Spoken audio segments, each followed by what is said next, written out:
Hi everyone, Paul here from FamilyWheels.ca with another car review for your growing family. And this week we're in the brand new BMW M550i xDrive, which granted is a bit of a mouthful, but there are a lot of clues in that name as to what this car is all about. So let's unpack it for you. The 550 here lets you know that this is part of the 5 Series family of sedans, a car that's been a key player in the BMW lineup since 1972. xDrive means it gives you the steady hand of BMW's intelligent all-wheel drive system, but the most exciting part of this name is the M right there off the top. With the exception of the M5, which has been around for a while and is totally nuts, this is the first ever M Performance version of the more basic 5 Series. And it's the fastest 5 Series that's ever been built. 455 horsepower, 480 foot-pounds of torque. That's a lot.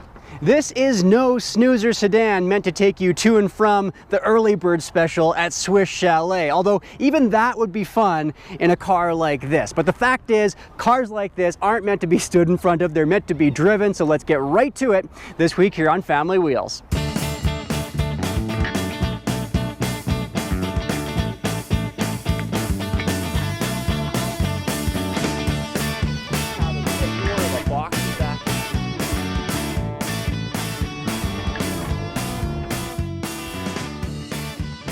Okay, so at $83,000, the M550i isn't exactly what you'd call a bargain buy. It's $20,000 more than the base price for your run-of-the-mill 5 Series. But if you're thinking of this more as the M5's more tame little brother, it's suddenly not that nuts, because the M5 starts at 113 grand. And in many ways, this is the perfect middle ground for people who want some extra kick without the price tag or the race-bred harshness of the M5.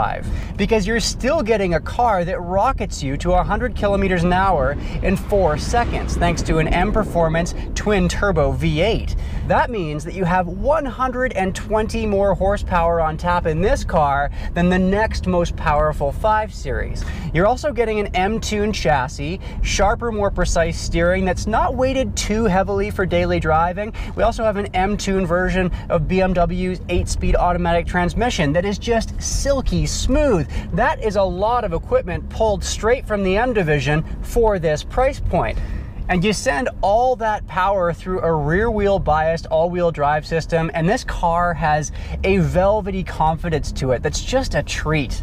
But step number one here for not feeling disappointed when you put your foot down here in the M550i is to not expect a mile-munching, track-ready performance car. Instead, it's tuned more for those who are looking for a cruising vehicle with an edge. I mean, just look at it from the outside. It tells you that story with subtle additions like the rear spoiler, the body skirting, the more aggressive front air intake, but it's still a pretty understated car. The seats, more honed for road tripping comfort than for really holding you through the corners. And despite over 450 horsepower pouring out of this V8 into an M Sport exhaust system, the exhaust note on this car is decidedly reserved. It's a lot more subtle than AMG cars, RS cars from Audi, or even M cars from the BMW family. And in all but the most aggressive driving scenarios where you're really laying your foot down, you're not going to really notice the choir of sound that you see in many of its competitors, which, depending on your personality, could be a real plus for you or kind of a bummer. And it's the same story with power delivery here. It's powerfully, buttery smooth with no turbo delay whatsoever, but it also won't require any neck-snapping visits to the physiotherapist. This is not a fire-breathing V8 muscle car, even when you scroll through the various drive modes that are available. Sport and Sport Plus mode certainly makes this car feel more tensed up, more ready to pounce. It changes the steering feel, it changes the shift patterns on the transmission. Meanwhile, Comfort mode is plenty comfortable for daily cruising, and while many eco modes have been known to totally denudre a car's performance, the M550 is still plenty eager. But be forewarned, even in eco mode, this V8 can be very thirsty. with a mixture this week of really giving her the beans, cruising with my kid in the back, just taking her easy, also city and highway driving. I'm still at kind of a shocking 13 liters per 100 kilometers. That's 18 miles to the gallon, so she can glug it back unless you're really behaving yourself. Under steady highway cruising, I've been able to get that number down. 7.6 liters per 100 kilometers were the best numbers that I saw.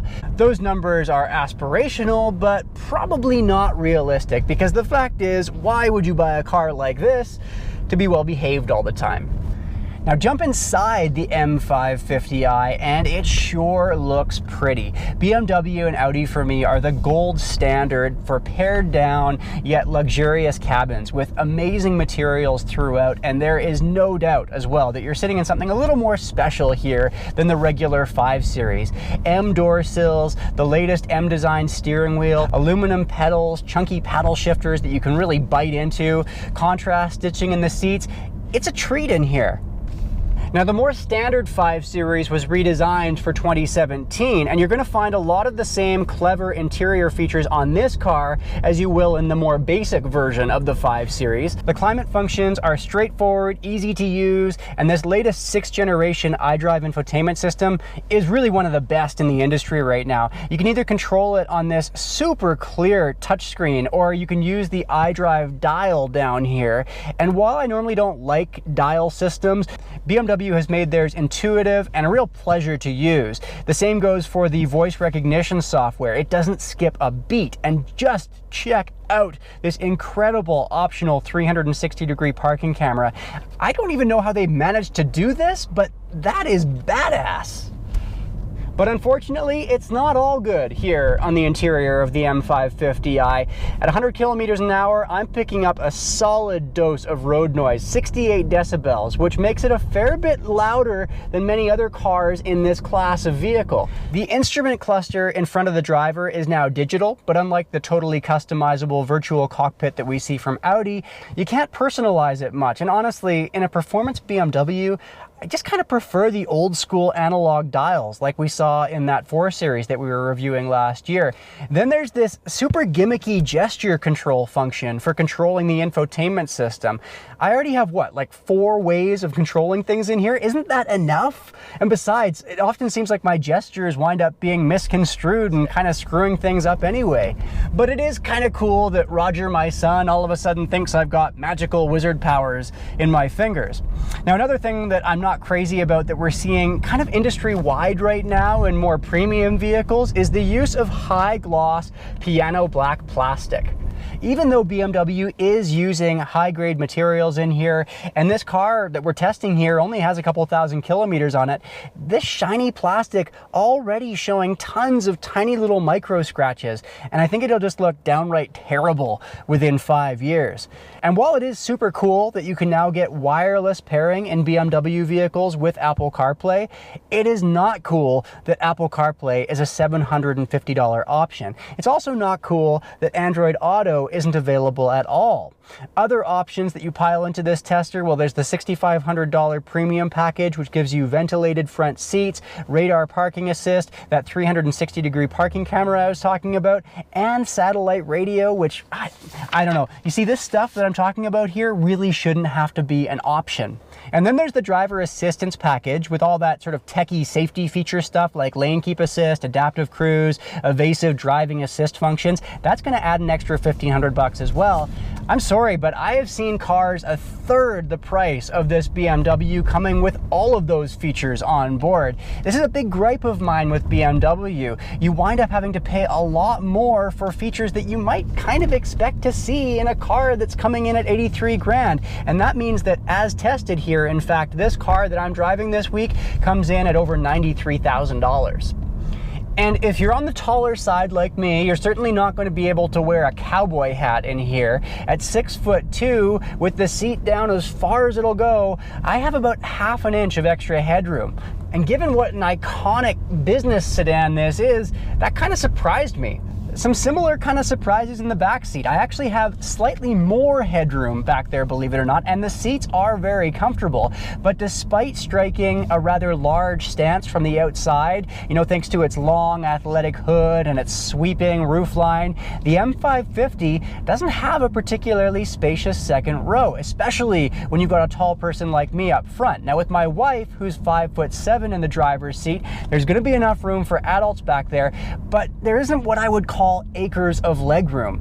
Now for front-facing kids, they're going to be just fine, but rear-facing car seats, again, kind of tighter than I expected. We're measuring out 28 inches from the back of the front passenger seat cushion up to the glove box. I've seen bigger numbers than that out of much smaller cars, but it's still enough space for me to sit up there fairly comfortably thanks to a glove box that rakes away and kind of follows the angle of your leg rather than being a big bubbly box like we see in some cars. Now the rain has just started to really pound down on us out here, so I'm going to stay in the car and tell you about the trunk in the back, because we have a bit of good news and a bit of bad news here in the M550i. The good news is that we are not running run flats as tested here on this vehicle, and that means that a lot of people who complain about the additional harsh ride that comes with run flats will be happy about that. The bad news here is that we need to find a place to put the spare tire. Normally when we're running run flats, it means that there can be a bit more trunk space, and that spare tire has gobbled up a lot of extra space here in our as tested car.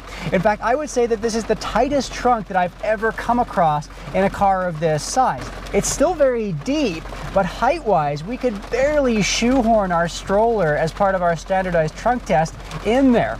Now, looking at the specs across the 5 Series lineup, run flats do come standard, so if more trunk space is important to you, it's certainly an option. You're just gonna have to trade off one way or another. Harsh ride or a bit more trunk space.